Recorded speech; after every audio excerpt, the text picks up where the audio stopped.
Many countries around the world are experiencing high levels of air pollution. How does that impact our body in times of COVID-19? Talking to us in Science in 5 today is WHO's Dr. Maria Neira. Welcome, Maria. My first question to you, how concerned should we be about air pollution and COVID-19?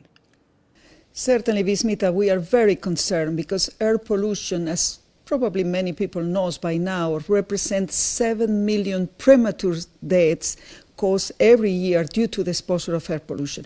If you realize that exposure to air pollution will increase the risk of diseases of the respiratory system, and the COVID-19 is mainly a disease of the respiratory system, you will realize that we are increasing the susceptibility, the vulnerability of people who are exposed to air pollution.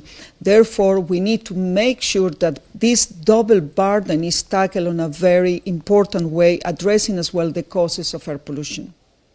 Maria, explain to us exactly how air pollution impacts our body. Well, air pollution is the bad quality of the air we breathe, and that bad quality of the air we breathe, it goes to our lungs.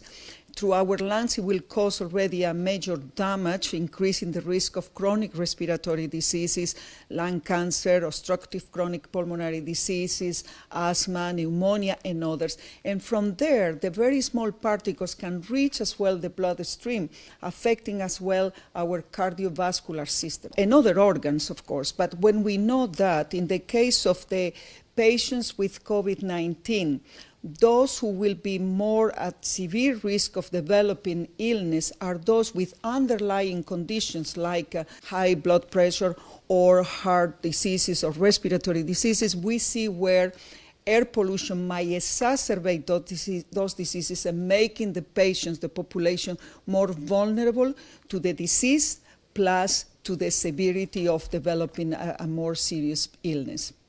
So, Maria, people are experiencing a lot of fatigue due to the pandemic.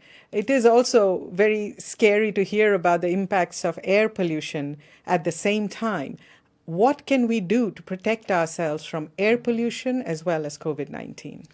Well, I think for COVID-19, WHO has repeated many times what are the measures we need to take, from washing your hands, maintaining a good hygiene, ensuring that you respect the physical distance that is recommending, avoiding the very crowded places where you have a very close contact with other people, ensuring natural ventilation, and the use of masks whenever they are recommended. But in the case of air pollution, the most important recommendation we can say is that in those countries where the levels of air pollution are very high, we need to enforce legislation to reduce those levels of air pollution. We need to make sure that as citizens we are aware of the fact that air pollution is affecting our health, and by doing so, requesting our authorities at the city or the country level to tackle the causes of air pollution, reducing the emissions,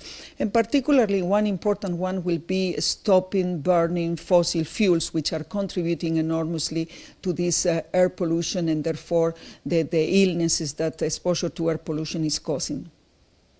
Thank you, Maria. There you have it, WHO's Dr. Maria Neira explaining the impact of air pollution and COVID-19 on our bodies. If you found this content useful, please share it with your friends and help us get WHO's life-saving content and information out to the public. Until next time then, stay safe, stay healthy, and stick with science.